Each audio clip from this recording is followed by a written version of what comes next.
vegetarian. Then some problem. The asidi kasatimit.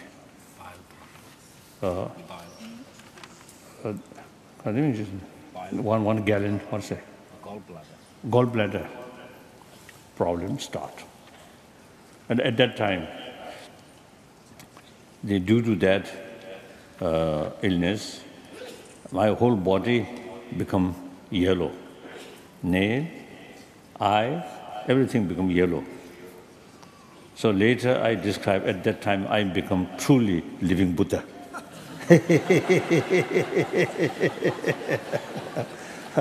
Not through meditation, but through illness.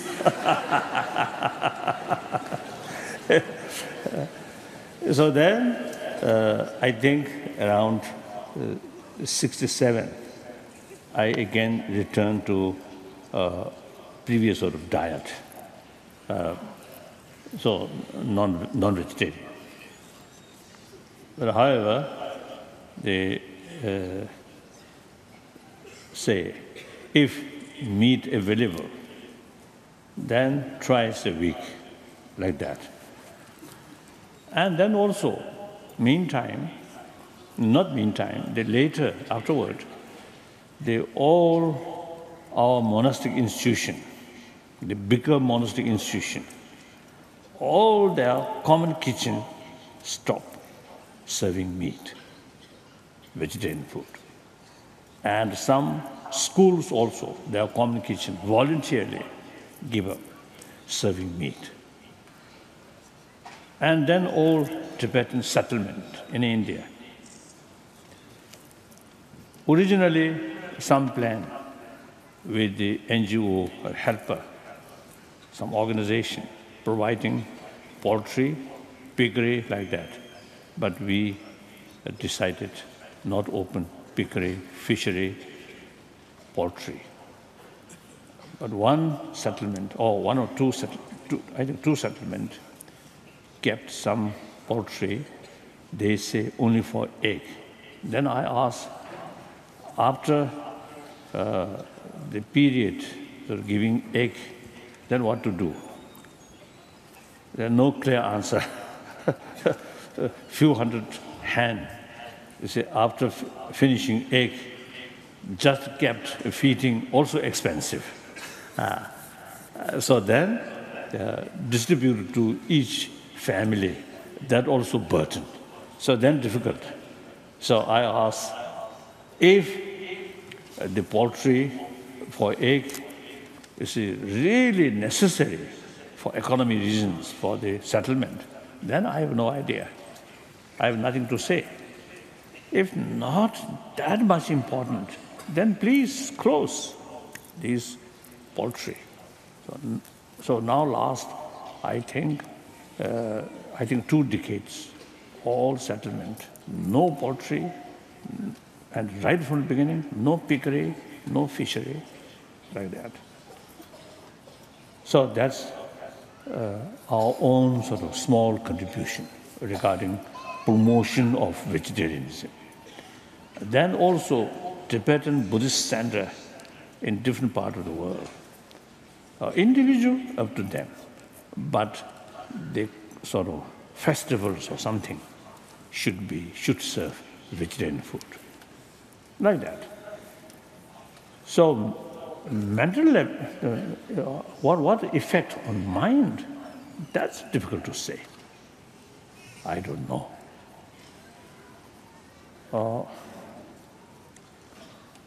But then another sort of thing, ecology field, ecology matter. The big farms, beef farms, these, and also poultry, piggery, I think very bad for ecology. And also the way feeding animal. Just sort of try to grow rapidly, unnaturally, and become fat using some chemical. That was very bad for our health. Now scientists now saying these things. so-called organic sort of organic sort of production, better for our health. So recently, from time to time, certain sort of illness due to beef, pork, chicken.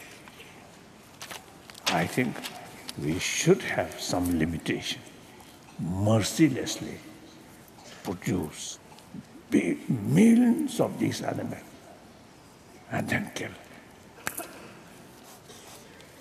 Then there are some reports. The number of fish in some area now reducing because of overfishing. These are really terrible. And meantime, the entire human being should be vegetarian. That also impractical, difficult. But I think important to educate human being, mercilessly raising these animals and mercilessly sell without feeling of their life, their pain, and without respect their life is, I think, wrong. Certainly wrong. But we have to educate. These, you see, cannot make rule, but through education, through awareness. That's my view.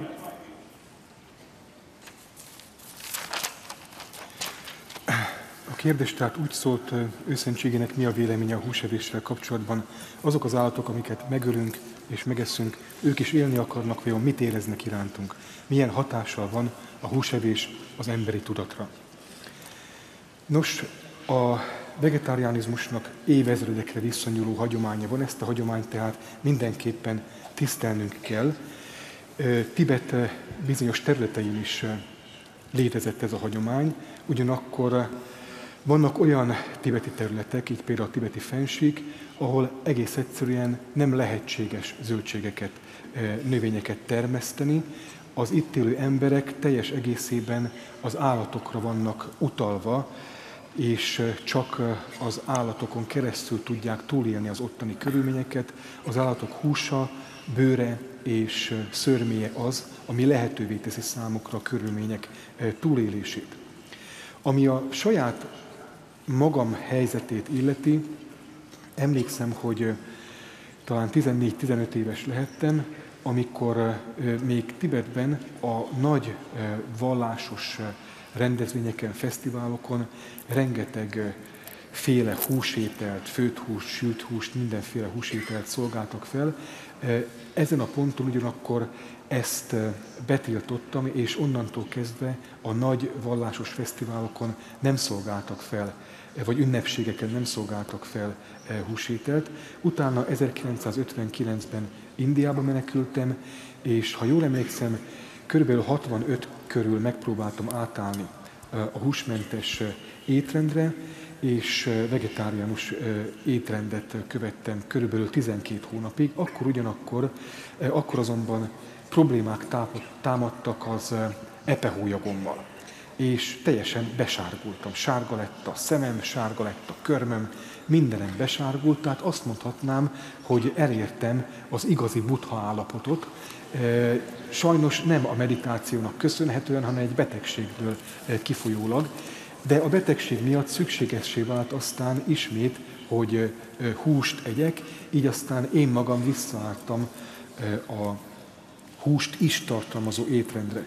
Ugyanakkor azt is látjuk, hogy az indiai számüzetés kezdetével egyre több nagy tibeti kolostor és intézmény állt át húsmentes étrendre, tehát a nagy vallásos intézmények konyhája nem alkalmazott már húsételeket, és ezt látjuk szinte az összes tibeti településen is, leszámítva 2 tibeti települést, ahol már a fennhatóságom alatt azt jelentették, hogy ott mindenképpen szeretnének szárnyasokat tartani, de pusztán azért, hogy tojást toljanak ezek a